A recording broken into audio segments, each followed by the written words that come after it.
Welcome back. In the previous parts now, we've done quite a bit of rounds, and it's time for us now to carry on the story a little bit here with the bulletin board. Let's see what 4SPG we got. Let's see. Looks like we got a 4SPG.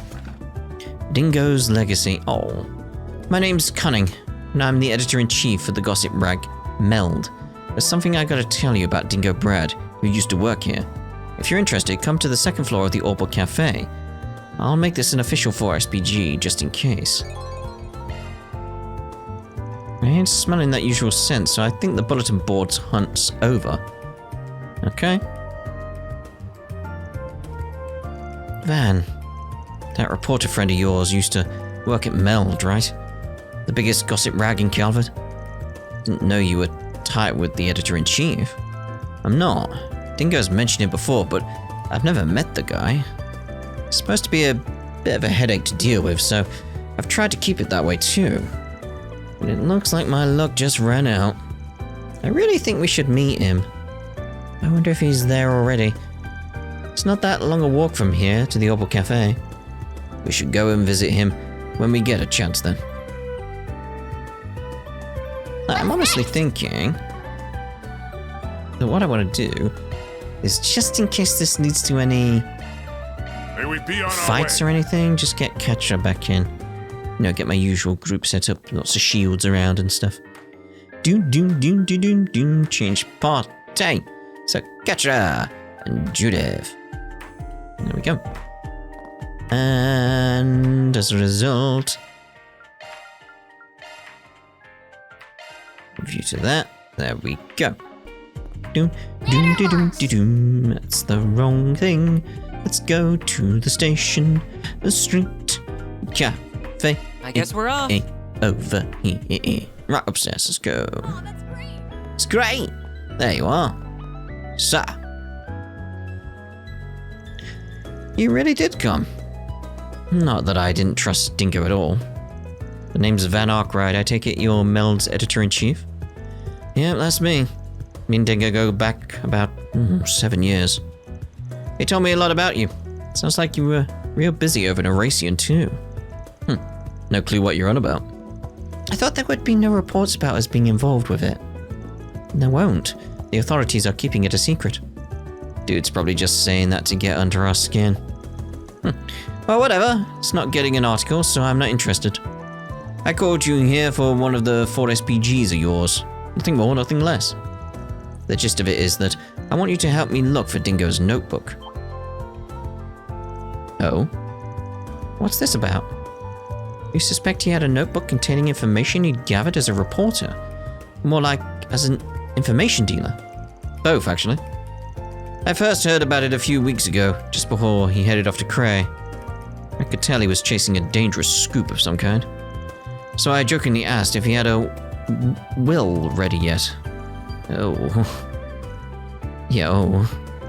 And look at us now. It didn't really occur to me, not even for a second, that this would happen to him just 4 days later. He laughed at it at the time and said one thing to me.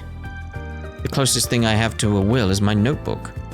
I've left it with a trusted source, so if anything happens to me, send out a 4SPG about it. Wait a second. So this is a third memento of his? On top of the video and camera? We don't have that notebook ourselves, though. Sorry if that's what you were hoping for. Oh, I never thought you did, but I suspect you're the only one who can track it down. Dingo seemed to trust you more than anyone, so I suspect that's the way he wanted it to play out, too. The authorities have got everything that happened in Cray down on lock. Now, Armata are dead and gone.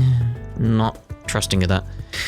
So I can't imagine it'd have anything worth writing an article about in it to begin with, which means it's not worth my while hunting it down. But I can't just go and ignore his words about it. So here we are. I'll put up the money for you to find this thing, my last gift to him. So, what's it gonna be, Spriggan? You gonna go find Dingo's notebook or not? I mean, yeah. It's required for one, so we'll take the job. You got anything else you want to share? Maybe he said something more about this trusted source of his, for example. Yeah, I remember telling him that was nowhere near enough info to find the thing myself. Only hint he gave me was that it's with people who know about as much about my past as you do. Way to pique my interest. I wonder what Dingo's past was like. I've only heard bits and pieces of it myself. How much do you know? Even less than you do, I suspect. I know he used to live in Mestleden before ending up in the capital 7 years ago. That's about it. Wait, didn't Dantes act like he knew him? Ooh. It's been some time since we last met, Dingo Brad. Though we did cross paths in Tharbad, albeit briefly. If we exclude that little encounter, I haven't seen you since your days as a mere informant in Messeldar. Yeah, and you were still Enrique's second in command back then. He said something along those lines when they were talking in the video, too. Alright, we'll see what we can dig up with that info then. Good luck. Anyway, my break's over. I've got to get back to work on finding scoops for the festival. I'll give you my number. Just give me a call if you do find it. I'll wire you the money if you do. It can be my way of honoring Dingo's death. Got it. We'll take it from here.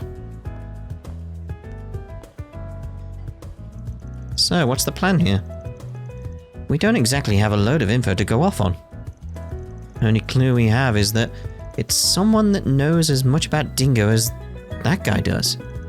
That rules out Jack and Bermotti. And Van, obviously. Oh, and Ren, too. Yeah, any information dealer's probably out of question here. And so is anyone with as many connections as Ren has. And people like Nina and I know even less than that editor-in-chief does. Dingo was a very private person, and it went both ways. It honestly surprised me to see a gossip magazine reporter being so considerate. That's just how Dingo was. Jack, Bermotti and I try not to pry into his past either, mind you. Something must have happened between Dingo and Dantes while he was still in Mestleden. He left the city after whatever that was, ended up in the capital and becoming a reporter right after. Don't know any details, but I imagine we'll get out of this knowing a whole lot more than we came in with. We're going to be unearthing what he tried to bury this whole time. All the burdens he carried by himself. Man, you don't look like you're about to back down, though. No way, a job's a job, and I'm nothing if I can't see this kind of shit through. But anyway, I can think of at least one person who'd fit the bill for this job that won't be a pain in the arse to meet up with. Oh? It's not an information dealer, mind you, but she was close to Dingo. Can't be the only one who immediately thought of her. Oh!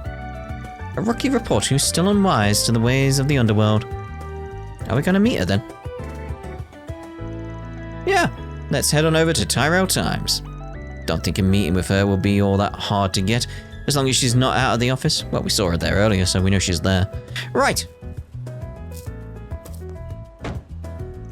Oh, damn it, that bastard up and left us with a bill. Gotta be pretty sly if you're gonna be running the biggest gossip rag in the country. Well, it's the least we can do for him since he brought this to our attention. Oh dear, oh dear. He was so upset with her, like, damn you. Okay, so, Tyrell. That's where we're heading. That's the wrong menus. Okay, so... Cafe might... Oh, I was going to say cafe might be closest. We do actually just have the... Heading to the objective. Just seems to be in the right order. For some reason. Well, I heard. Did you? Oh, hey guys. Good to see you again. Need something with the paper? Not this time. We came here to talk to you, Maria. I'll give it to you straight. We're working on a 4SPG involving Dingo and need your help. What? You are? What sort of request is it? Please tell me. To put it simply... You talked to Mel's editor-in-chief, Mr. Cunning. Dingo told me about him before, but I've never had the chance to meet him in person. He said he wants you to find Dingo's notebook. That's right. Do you remember Dingo ever talking to you about that thing by any chance? Doesn't have to be anything direct or explicit. Anything you happen to remember him saying will help. Actually, we didn't just talk about it before. I've seen that notebook with my own eyes. You've seen it? Say what? How did that happen? As I'm sure you all noticed, when he was alive, I tended to barge in on him while he was trying to work and stuff. One day, while we were having lunch, I was asking for advice on how to interview people, and he was writing stuff in this black leather notebook. I asked him what it was, since I was curious. He told me it's where he jots his info down, both for his reporting work and info broker stuff. That definitely sounds like what we're after. At least now we can confirm that it's real. I got a little whiny and tried to get him to show me his notes, but of course he refused. When I got huffy about it, he kind of laughed and patted me on the head. I still remember exactly what he said. Who knows, maybe you'll get a peek at it one of these days, although if I play my cards right, you shouldn't ever have to. Oh, wow. He must have already been preparing for what might happen to him in that case. If that's the way he was talking, then we can probably rule out him taking the notebook with him to Cray. The CID also apparently swept through his place and couldn't find any real material of note that he left there either. He had to either have given it to someone else to hang on to it or stashed it somewhere for safekeeping. Which brings me to my next question. Can you think of anyone he would have left that notebook with? Or anyone who might have known where it would be? Again, it's okay if you don't know anything definitive. Any leads you might have would be great. And just to be clear, I don't mean other brokers like Bamotti. I'm talking about other sorts of acquaintances he had. Right, of course. Let me think. Based on what Mr. Cunning told you... Wait, could he have... You think of something? Maybe. I could be completely wrong, but I can't rule it out either. Basically, when Dingo was alive, he would sometimes cover, the adult industry for Meld magazine. He did? That's interesting. Guess that comes with being a tabloid reporter. What's the adult industry? Doesn't every industry have adults in it? It's code for grown-up stuff. Certainly more grown-up than his wannabe protege here, that's for sure. Anyway, one time I confronted him about it. Do you really have to cover such sexual stuff in your articles? If readers demand it, it's our job as reporters to give them what they want. Plain and simple. Plus, it's a way to get information that can help shut down some of the nastier illegal places run by the Mafia. Okay, I guess that makes sense. Say, out of curiosity, do you ever visit those sorts of places yourself? Huh? Only when I need to for work. Lately, I've been too busy to go to any places like that myself, so I've had to lean on one of my old contacts to get a lot of what I need. Not exactly ideal when my job is supposed to be to report on things I see myself, but it is what it is. Fair enough, I guess. Sure won't hear me complaining about you. Complaining about what? Nothing? Nothing at all? Anyway, who's this contact you mentioned? Huh? Since she's a woman who operates underground, runs a handful of outlets. Pretty talented, all things considered. I think we know who that is then. Your contact is a woman? Yeah, why does that matter? You've got to introduce me to her. It'll help me write better news articles, yeah. Unfortunately, Dingo said it was too soon for me to be going to a place like that. And that was that. Looking back on it, there's only one part of town he could have meant when he said she worked underground. Huh. Yeah, I think that one goes without saying. Not only that, I think I just might know the woman he's talking about. Never would have guessed those two had any history. It just goes to show it's a small world we live in. I certainly remember there being a business that fit the bill when we were down there. Does that mean we're going to the Blacklight District? Yeah, who knows if we'll turn anything up down there, but worth a shot. Hey, you guys? I want to go with you. Could I, please? I think that's fair. I don't know. Yeah, it gets kind of dangerous in the Blacklight District. Oh, I already know how dangerous it can be, believe me. But we're talking about Dingo's notes here. What's inside them matters to me too, you know. Yeah, that's why it's important. Who knows?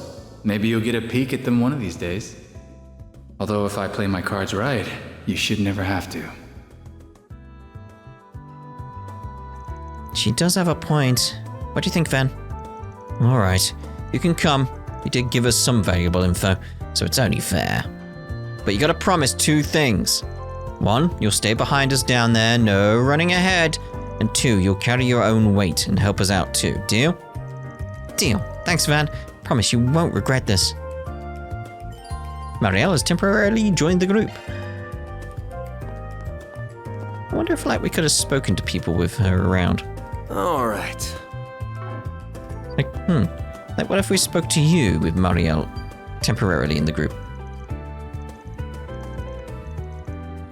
Nothing.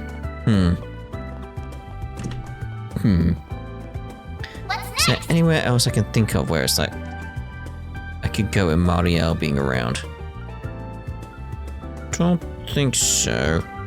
Blacklight District it is then, and Bexon's is the closest, I feel. Heading to the objective. Bum, bum, ba-dum, ba-dum. I like it. Wanna get a drink together? Can we talk? Oh, it's you. You know, I thought I knew you well, but I had no idea you and Dingo went so far back. Level with me here. You were the one helping him investigate Armata's illegal adult business, weren't you? Yeah, that's right. We must have worked together for, a decade, I want to say. We both had to keep it down on the down low in order to operate freely, though. He and I had known each other since we were both up in Mesledum. That long, huh? Guess that makes sense. If you don't mind me asking, how did the two of you, meet? Oh, it wasn't anything special. He was a newly minted intel broker, and I was your common whore, making ends meet out on the streets. We had a nice little thing going. He'd buy information I coaxed from my clients, and I'd do him some favors in kind. He scratched my back, I scratched his. Huh. This is all news to me. Can we assume that Dingo hadn't started doing any reporting work back then?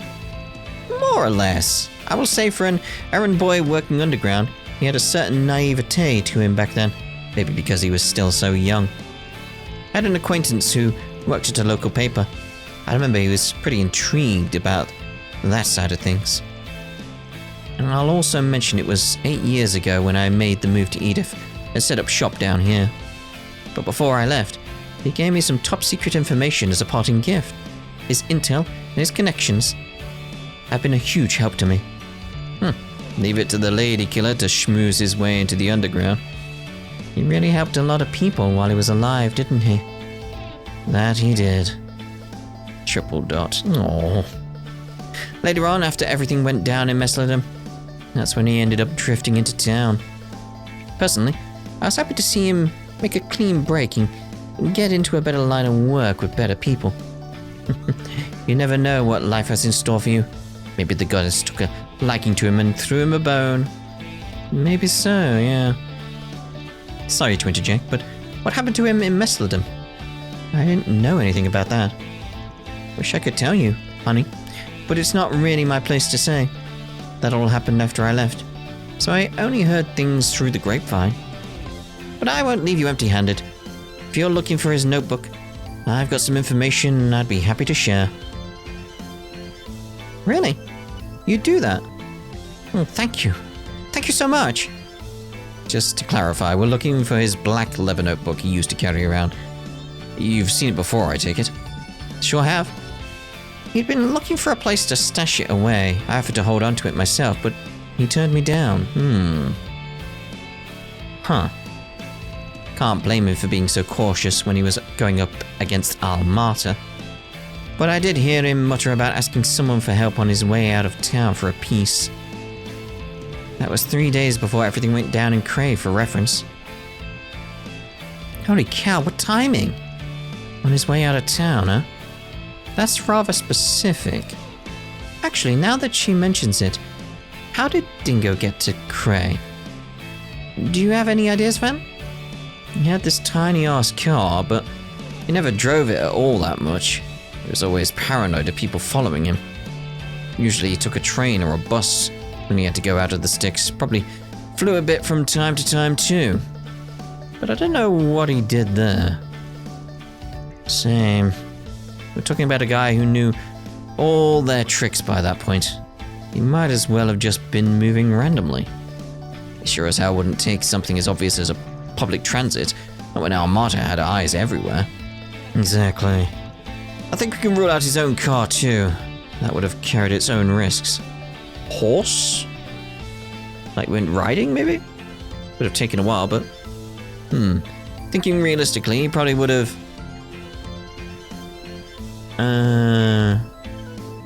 I mean, taking a taxi.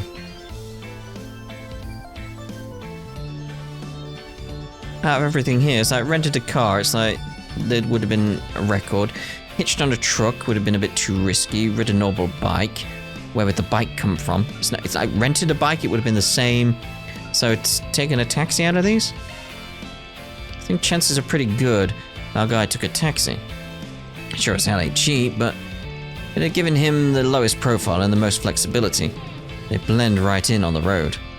Oh, good thinking. You might be onto something. Van, taxis are pretty commonplace, especially for people heading out of town. There's no way Armata could have been monitoring every single taxi running in Edith. So let's say he did take a taxi. What kind would he have taken? Probably one of those independent ones instead of a company taxi, right? That does make sense. And that would have allowed him to move much more erratically, thereby throwing Armata off his trail. Sounds like you guys have your next lead. I have no idea who the driver could be, unfortunately. Maybe it was one of his friends. My guess is he had a driver he hired on the regular. Someone he could trust. That ring any bells for you, sweetheart? You know something? It actually does. I remember Dingo would sometimes hail a taxi to get to a reporting site.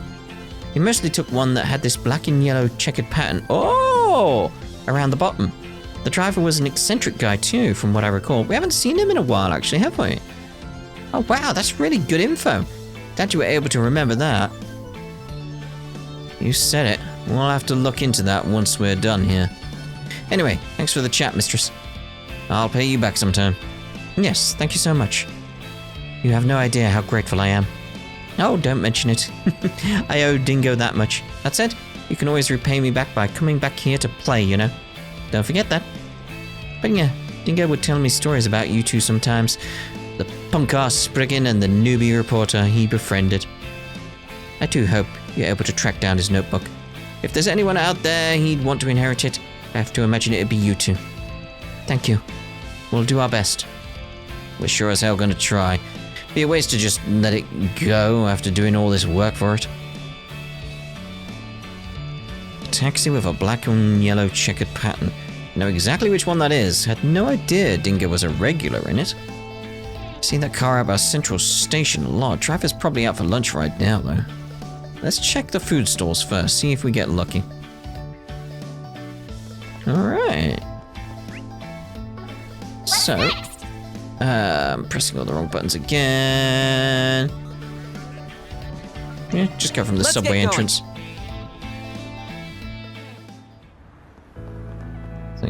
Ah, there it is. That's fair. So he's around. Dun dun dun. But we're checking out the food stores first. Ah. Yeah, I am going there. I was looking at the map and getting confused. Food store. There you are, mate. Gonna eat Speak to you first, though. See if you got anything. No. Alright, there you are. Okay. Yeah, love this place. Can't have real Eastern soba without the wasabi. How about it, brothers? Care to take a seat and throw one back with you, boy? Sorry, gonna have to take a rain check on that. Got some stuff to do today. Can we talk? Oh, well, if it isn't a big boy with a cute girl hugging his arm. Never thought you'd ask me about that name and notebook. Wonders never cease, huh? Ah. Looks like we found our guy. So word is you were scratching Dingo's back every now and then. Yep, I may not look it, but I used to run all over the Republic, taking odd jobs on the down low. I was on this smuggling run once, and bam, bumped right into him. That's how we met. That must have been, 10 years ago? Dingo would have been around 20, I think. Alright. So, do you know how he got tangled up with Armata back then too? Oh, my boy, do I ever. That was what led him to ask me for help out of the city that day. I snuck him out just like that. He hopped on a bus for Cray, and that was the last I saw of him. In retrospect, I shouldn't have done it. I shouldn't have let this dumbass do that. Yeah, but you didn't know what was coming. It wasn't your fault, Giordano. Don't beat yourself up over it. You weren't the one who killed him, it was Armata. Not even. Dante's owned that, the shitheel. You're right, yeah. I heard he's got what was coming to him at the old capital. I bet Dingo's laughing up there. I'm happy karma came around for the bastard. Hope it makes him feel better. He really regretted being the guy's broker in the past. Oh, Dante's really wasn't the same guy once he took over. So that's his background, huh? I'm not trying to justify him, but Dante's used to have a good rep on the streets. He had a code and he stuck to it, and that let people trust him. No wonder he ended up so popular, with how much everybody's hated the head honcho before him. He got Dingo hook, line, and sinker. Dingo was his informant, fed him the info he needed to bring the old guy down. And now, in its stead, we have this monster he built. A monster, huh? I suppose that fits him. I'm not too privy to what happened beyond that, so I don't want to speculate. So, you're looking for Dingo's old notebook, and you think I've got it? Bingo. Please, may I please have it? Well, I'd love to give it to you, but I'm afraid I can't. Why not? Is there something he wanted done first? What, pretty boys say it was for your eyes only? Well, he told me to keep an eye out for the Spriggan guy and a newbie reporter. If anything happened to him, he wanted me to give this here key to whichever you two I bump into first. Coin locker key, it's in the coin locker. Oh, so what is the key for? Looks like a key for a station coin locker. Like you'd see around the subway. I'm surprised we didn't just find the key on the ground somewhere and shining on the ground. You know, that happens all the time, doesn't it? Yakuza. Spot on. He said he stashed it in the easiest locker he could find. Not sure what he meant by that, though. I have no idea which station it's at. Got it. The easiest locker he could find. Where would that be? Well, that about gives it away. Or could it be the one by Van's office? Probably. Let's head on back and take a look. Thanks a bunch, Giordano. Yeah, Giordano. Yeah, maybe I'll make it up to you with a joyride one of these days when I feel like it. You just call me anytime you're plastered and I'll be your DD. Designated driver. Yes. Oh. So we didn't need to really inspect this car at all, did we? No. Right. Ladder launch! Wrong one. There we go. Old Town. Office front. Let's get going. Let's get going. Oh yeah, there is like a coin locker over there if I remember correctly. I may be remembering wrong. What do I do? No. I don't know why, but in my head I imagined like there was a coin locker here. Maybe I was just confusing it with the vending machine in some regards in my head. Maybe. That key we got from the driver probably goes to one of the coin lockers here. What do you say? Should we check what's inside? Yelp. Well, check the coin locker. Absolutely. I'm ready. Okay, let's head in. Marielle and the others found the coin locker tucked away in a corner of the subway station. They located the one that corresponded with the key they held, finding a black leather notebook inside. The group then proceeded to move to a quiet location in order to inspect the contents of the notebook. Music. This is something, alright. I didn't get to talk to Dingo much, but I know for a fact that he was an outstanding man. Indeed, not just anyone could pursue Armata to the degree he did without backup. It was probably his way of making amends for the role he played in Dantes' rise to power. These notes mention how previous boss's family was murdered too. Even they didn't get spared. That's horrible. Such a heavy burden for him to carry. But that wasn't his fault. He couldn't have known that's what would have happened. Can't imagine he felt like he could be in the public eye anymore after that. And that's why he took me under his wing. A good-for-nothing rookie. Triple dot. It appears he compiled quite a few notes about the ringleaders we took down in Erasing as well. Yeah, let's take a look. Ah, Viola. Originally from a minor noble family in the Kadas region in the Central East, her family fell into bankruptcy after Kadas's annexation by Valis, Viola herself being sold off to a wealthy merchant so they could make ends meet. She soon fell into the hands of a criminal organization that was targeting the merchant. Though initially nothing more than a plaything and object of pleasure, she eventually managed to oust the boss and wrestle control into her own hands. Her brutal leadership reputation precedes her. When 2 years later the group tried to expand their influence into Calvert, they caught the attention of Almata. Conflict with them was brief, as they were quickly obliterated by Dantes, to whom Viola swore loyalty afterward. As a consequence of her turbulent past, she's incredibly dependent on Dantes, which might be the reason she harbors a fierce rivalry with her fellow Melchior, their position equivalent within the organization. Though the body of her needlegun was produced by Zect Arms, the full piece is not a part of their official lineup. Further research regarding the origin of her weapon is needed. Okay. Alexandra. Born in the former Principality of North Ambria in northwestern Zumeria, he was 5 years old when the Salt Pale appeared, sowing chaos in his homeland. Him and his father, then protectors of the ruling family, fled alongside Prince Balmond when he fled the country.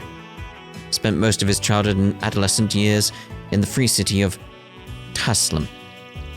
Trained by his father in the traditional military arts of their homeland, he served the former ruling family until the age of 25, though his life was soon thrown into chaos. His father and he were both ordered to retake Northumbria following the death of the Northern Jaegers figurehead, the current ruler since Prince Balmond's escape. After their assault on Northumbria's capital, Haliask, they managed to seize and control the city for a time, acting as its effective government before being overthrown by the Northern Jaegers. This ensued a massacre of the remaining civilians in Haliask, mandated by the crazed former Prince Balmond. Standing in opposition with one another, Alexandra and his father dueled to the death, Alexandra emerging victorious before withdrawing from the battlefield. Though his current whereabouts are unknown, it is believed that Prince Balmond was swiftly and secretly executed by the Northern Jaegers following his capture. Wandering from one corps to another, Alexandra was eventually scouted out by Dantes himself and brought into a leadership position within Armata. Though outwardly austere and restrained, he's merciless in combat, sparing none who dare cross him. His ultimate goal being the search for his final resting place, he has rejected any attempt at persuading him to leave Armata. Despite the mechanized gauntlets he wields not being part of their official lineup, it does appear that they were developed by Zect Arms. Okay, Olympia. Okay, little is known about her, although she allegedly hails from a remote village hidden in eastern Zumeria. Rumors say the entire village was comprised of heretical puppeteers who worshipped a doll in the image of an angel. Thought to be an artifact of some sort, the doll was looked after by a medium. The village's gruesome customs mandated that those close to the medium were to be offered as sacrifices. These sacrifices spared no one, not friends nor family. Though soon tragedy befell the village, leaving Olympia and the doll alone to wander the continent after the demise of all they knew. Multiple records suggest instances of criminals being slaughtered when encroaching on the wandering pair. She was later inducted into the Gardens, the assassin organization, and made overseer of the Garden of Autumn. Though it appears she's been mostly left to her own devices after being invited by the other overseers, these including Melchior and the Emperor. If I were to guess, the incident that took place in her village led to her and the Angel developing a psychologically independent relationship, resulting in her autonomy and emotional expression diminishing. In light of the crisis that made the Gardens join forces, she may have a chance to reclaim that lost capacity, albeit an incredibly slim one. I wonder how she's doing now. Anyway, Ariok. Over 150? You figured that out? Okay. In contrast to the known, confirmed leaders of Almata and Garden Overseers, eyewitness reports of him are few. What we do know of him, the Garden of Rust's Overseer, is that he's a very dangerous man clad in heavy armor. Much of the information about him stretches belief, including how he was supposedly born in a different time period altogether, over 150 years ago.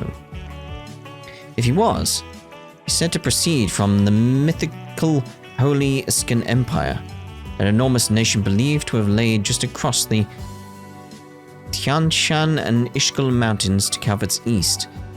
This empire is presumed to have vanished following a calamity 130 years ago. In its heyday, 9 groups served to protect the royal imperial line. Eastern sources indicate that he was a warrior who represented the Rahu, a tribe of white descent hailing from the west. I'm inclined to believe it's all bullshit. But in an age where mortals like the Lance Maiden can exist in Erebonia, I can't rule out the possibility of there being some truth to it either. Whether it's true or not, evidence might suggest that his armor and his strangely shaped battle axe might be artifacts. Considering his joining the Gardens and the stories claiming his immortality, this might be highly likely. On top of that, he's the primary suspect regarding the Eisenshield's annihilation in the outskirts of Cray, though I still can't state that for a fact. More information is needed. Right, Melchior. One of Almata's 3 pillars, and quite possibly its most evil and sinister member. He doubles down as the Garden's ringleader and overseer of the Garden of Thorns. Melchior's skills don't fall behind any of his artifact-wielding peers, being highly skilled in the use of the Orbal Net and being capable of infinitely spawning and freely controlling explosives. Beyond that, he also acts as Almata's main strategist and Dante's right-hand man and confidant, and possibly his lover. Though his past is shrouded in mystery, his origins might trace back to the same organization that the Oathbreaker, one of Ouroboros's Angui, also come from. The Order of the Moonlight Horse existed since the Middle Ages, where the Oathbreakers sat among its top brass for the longest time before losing to Ouroboros and switching sides. He's an entirely different matter, and a major threat all of his own. Wrapping this back around, Melchior might have been a direct subordinate of the Oathbreaker before going on to take in the scattered remnants of the infamous cult. If that's true, that would make him something of a prince of the underworld. For someone as powerful as him to idolize Dantes so much is nothing short of ominous and concerning, to say the least. Another thing that concerns me is him staying in Cray's vicinity following the Eisenshields turning into ghouls. Cray's not just some sleepy village with beautiful vistas. More than a tourist spot, it lies stuck between several forces working from the shadow. It also happens to be one of the few places in northern Calvert with a sizable eastern and central eastern population. Knowing the source of Almata's financing, actually I'd rather not speculate any further. There we go, Dantes now. If I let my feelings take away, Dantes could fill every single page in this notebook. There's not a night where I'm not overcome with regret, but this notebook is not meant for my personal thoughts. Most things I've come to learn about him and his life are at least a little eyebrow-raising. Him being a member of the D, therefore G cult, before joining Armata, being related to Calvert's old royal family, perhaps even a direct descendant. The tales of his sword are equally as hard to believe. A gigantic blade of black and silver, thought to be an artifact hidden by the royal family. This demon blade was the instrument with which he slew Enrique, Armata's previous head. Hard as these tales are to believe, their true purpose is to strike fear into the hearts of those who hear them. To make Dantes nothing short of the living manifestation of shadows and agony. There might be something to that. Because again, what if there's some element, like just connecting the dots there with just how that was worded, like the living embodiment of that, but it's like, as far as we know, he's dead. Sort of. We didn't see what happened to the body because of what Melchior did. It has that feeling of like, aha, you see? That's what happened. It's like, no. What if there's some element of, in order for him to become the living embodiment of like fear, essentially, or maybe despair, he has to die himself? Because it's not going to be the last we've seen of him. There's going to be more to it. So, deep as the abyss and equally as alluring, his unquenchable thirst for fear is what draws many to him. Seductive and enchanting, it has earned him many loyal followers. But where does such unfathomable hunger come from? A new hypothesis surfaced recently which might finally explain things. Its source, however, is a little unusual, and I'm not particularly keen to take it at face value. But that's neither here nor there. The more pressing matter is his goal in Basel, and that him and the others might have been after something else. His true goal, I imagine, fear.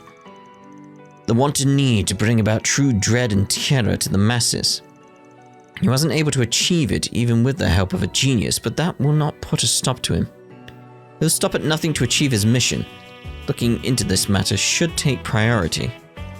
Regardless, he sure managed to pull a fast one on me and Tharbad. I was distracted by that call, but that's no excuse. I should have seen through him much sooner than I did, but try as he might to stay one step ahead, I'll forever be hot on his heels. At this point, I've worked out how I'm going to get everything recorded, as well as how to leave these notes behind. Now comes the real showdown with him. It's going to be the biggest gamble I make as both a reporter and an information dealer. If, by some sheer miracle, I make it back in one piece, I'll absolutely be following up on those theories I've written about. I can already imagine the hell I'm in for with that dope of a Spriggan and that cub reporter. I really do worry about her. But you know what? At the end of the day, that's just part of the fun.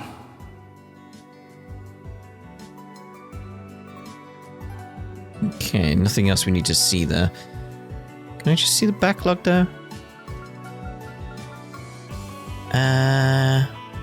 Where was it? The bit I wanted.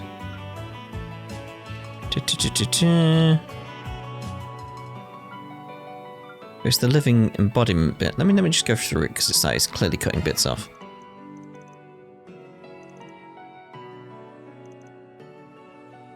Yeah, to make Dantes nothing short of the living manifestation of shadows and agony.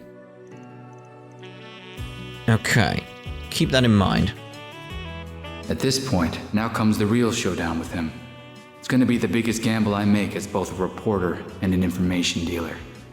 That was new, wasn't it? So, hold on. Oh, no. Because we had that up there, didn't we? Yeah, that. If it's fine. Let's get can through it. At the end of the day. There we go. Because we need to close it. Dingo. You dumbass. Who's the real dope between us, huh?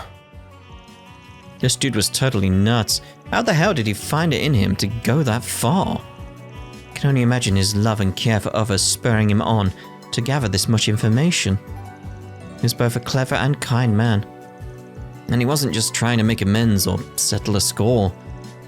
I don't doubt he genuinely worried for everyone's future. Goes without saying, but it's a true shame. He was taken from us far too young. I'm so glad you two were able to find his notes. Likewise, must have been the will of the goddess. The choice of Steins Gate. Once Marielle collected herself and the party drove her back to the Tyrell Times. After reporting their success to the editor-in-chief, Cunning, they got back to work. As for Dingo's notes, once the contents were copied, it was decided that Marielle would hold on to the originals for safekeeping. All in a day's work. Yeah! Love to see it. Reward deposited. Do we get another free time? Because that's what I'd like. Rank up! Ooh. Yeah. You okay, Van? Huh? Oh, yeah, I'm fine. Just thinking. Is there something bothering you? Guessing the stories about the gangsters and Armata remnants are on your mind. Yeah. If Bamotti, Jack, and Killiker were all talking about them, there's definitely worth mulling over. I heard something interesting while following up on Dingo's case as well. You're talking about how they were spotted in the Tyrell district, right? Oh yeah. Now that you mention it, that is kind of worrying. Maybe we should drop by Tyrell just in case, you know? Not a bad idea. Can't hurt to check that area out again. You can probably rule out the busier parts of the district. Same for the area near the restaurant that's run by Hayway. An additional mandatory investigation point has been added to the Tyrell district. And that's gonna be... Oh.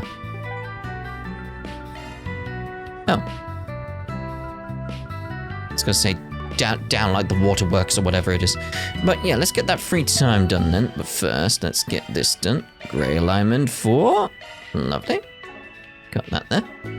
Okay, so to do... Right, so... Let's go Jack and... Hal. It was Hal, wasn't it? Van's group decided to take a short break. Everyone split up so they could spend their free time as they pleased. There he is. Looks like Jack's got business with Yamai. Hey, this isn't what you promised, old man. Promised? No, I'm sorry, but I haven't the foggiest idea what you're talking about. I never promised you anything, you see. Sup, got a problem? Oh, hey, Van. You actually came, huh? Yeah. Was just a little concerned about you is all. So, what happened? I asked this guy to reserve a certain 10 mirror coin for me, on the off chance he came across it so I could buy it off him. But instead, went behind my back and then pawned it off to somebody else. A 10 mirror coin. What's got you worked up over it? It's what we in the business call an error coin. A misprint, if you will. Oh. Not only are the portrait and the text flipped, but the copper is the wrong color too. It has this slight silver hue to it.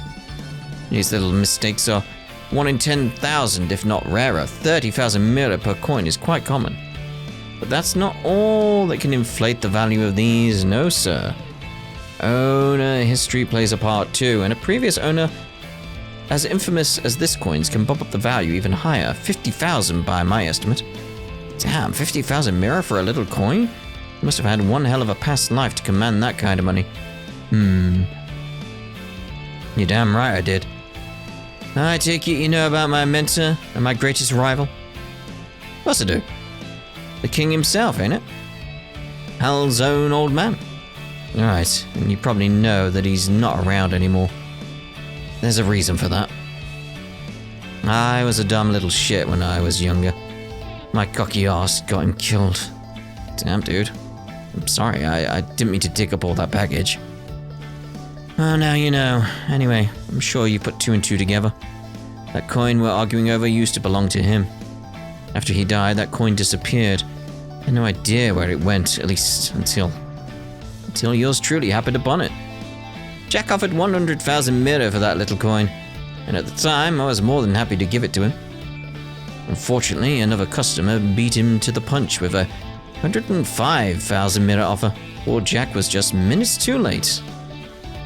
It really was nothing personal, I was just doing as a businessman does and taking the better offer.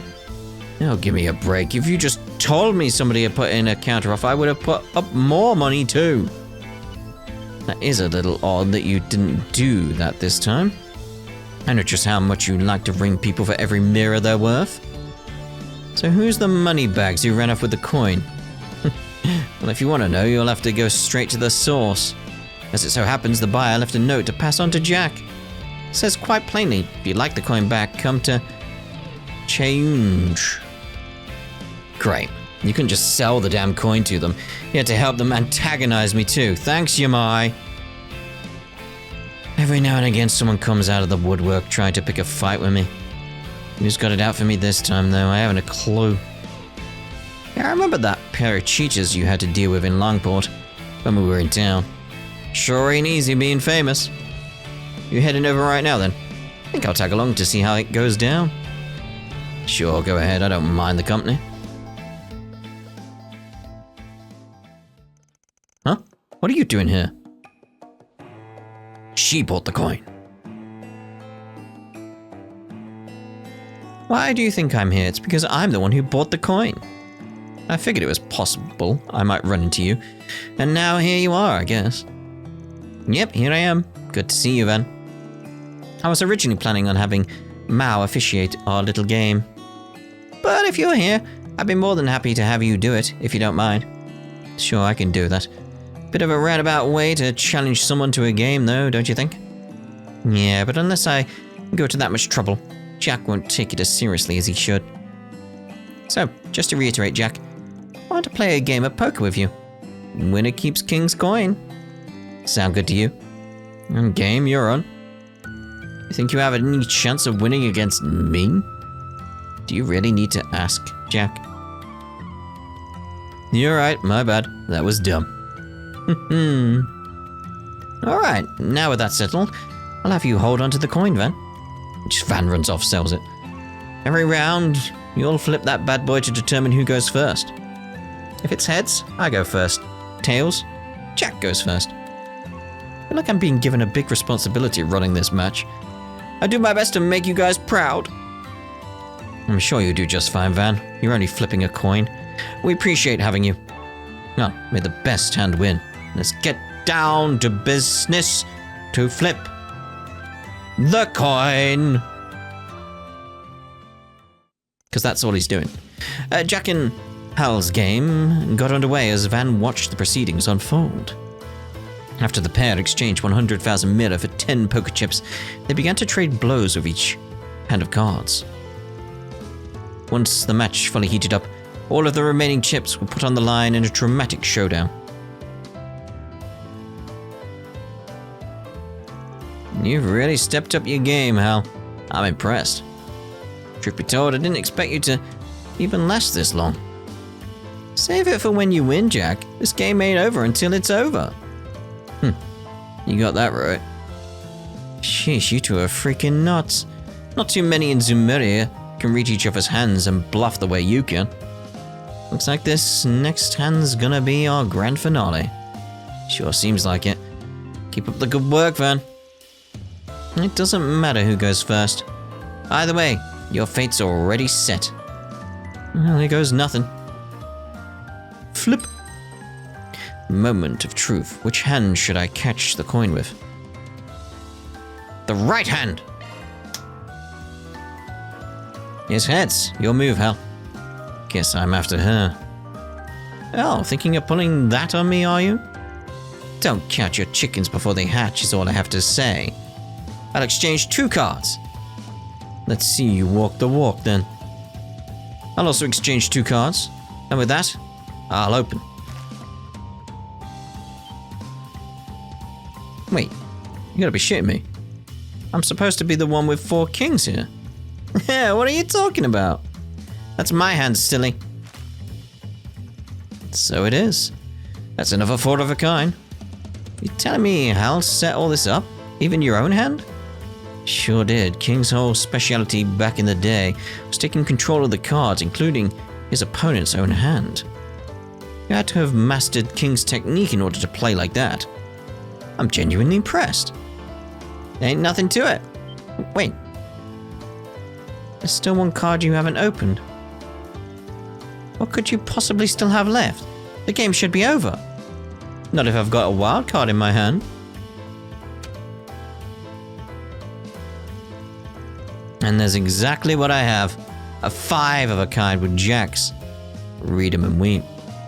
Sorry, Hal, I win. What the? I'm not sure if I follow you guys. Did you somehow use Hal's own move against her? More or less, yeah. No way, how is that possible? I can wonder all I like, but at the end of the day, they call you Victory Jack for a reason. I lost and that's all there is to it. So time for me to pay the piper, I suppose. The coin's all yours, Jack. Here you are, Jack. Good game. Thanks. That was a fun one, to say the least. There's one more thing we need to settle before we head on out.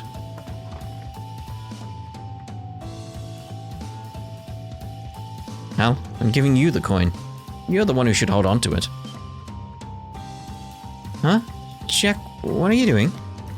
We agreed that whoever won gets to keep the coin. You earned it. You shouldn't give it back to me. In fact, I want you to have it. There's nobody else I'd rather see it with than you. Seriously, take it. It's okay. Oh, I get it now. The whole match was just a setup for her to give the coin to him all along, wasn't it?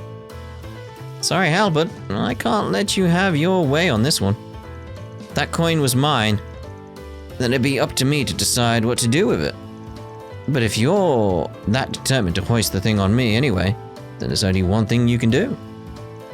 Play you again. Play you again and win. That's right. That's how these things work in our world. Fine.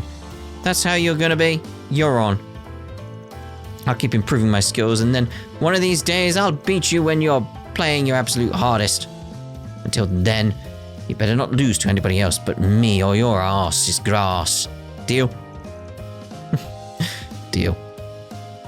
Man, you won't find another pair of gamblers like these anywhere else in Zemuria. I'm glad I got to see this little exchange today. It was neat. Neat. With the promise made, Van proceeded to enjoy some yum cha with Jack and Hal at Chayunj.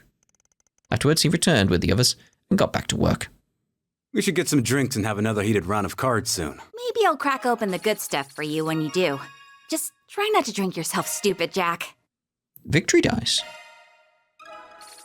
Yeah. Victory dice. What do we got here with the victory dice? Let's just go into equipment a bit quicker in my head. Victory dice. Ooh. That is a significant amount of crit. Let's CP up 30%, sure, but the crit? 40% crit. Takes our crit up to 61% as a result. Like, oh. Can't not. Got anything there that's crit, actually? I mean, that was better anyway. Yeah, anything that's crit. No, it's just speed and movement. We should put that on you.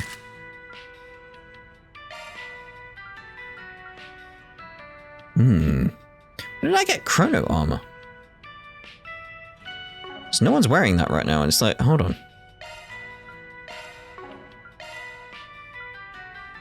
Like, your evasion's up to 87% there.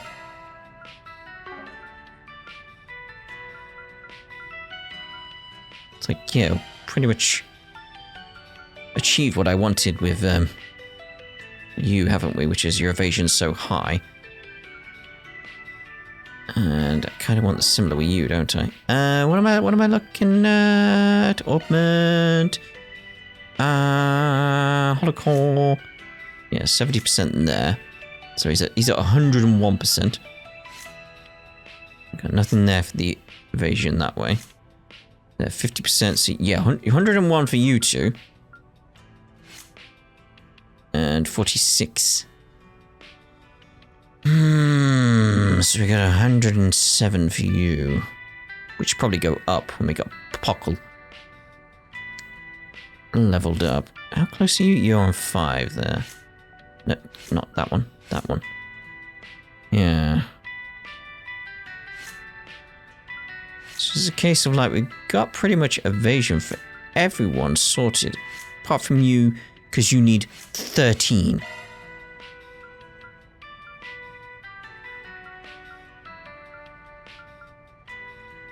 So it's that case of like, if I can get another 13 somewhere. We've got to remember the boosting is the important bit to do that, though.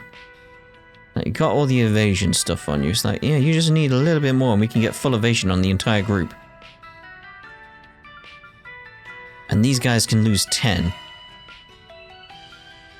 Like, you can lose that, but you need something that will get you quite a significant amount. Now, how much could you lose? Like 5, was it?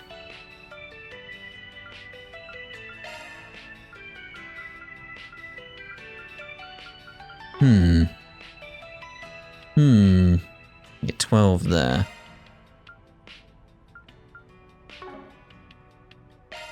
Like, we can't change what we got there anyway, so it's like, ooh, so close. So close here. Like, where could we achieve more? Like, we need another leopard strap or something. It's nothing. Oh, what was that? What was that? Like, that takes you up to 89. 72. Was that one? Was the gold amulet? 89. 89 is the highest we can seem to get right now. Unless we got another leopard strap. And then that takes us to 100. Yeah, so if we could get another one. Which should probably be difficult. Then we could take us to 100 and then you'd have the evasion sorted. The AEV is something as well we need to look at. Potentially in future, but the main evasion's good. Anyway, we're going to end this part here, and in the next part we'll see about heading off to the Tyrell district and seeing about carrying on the story. So, we shall see you in the next part. Ta-da for now.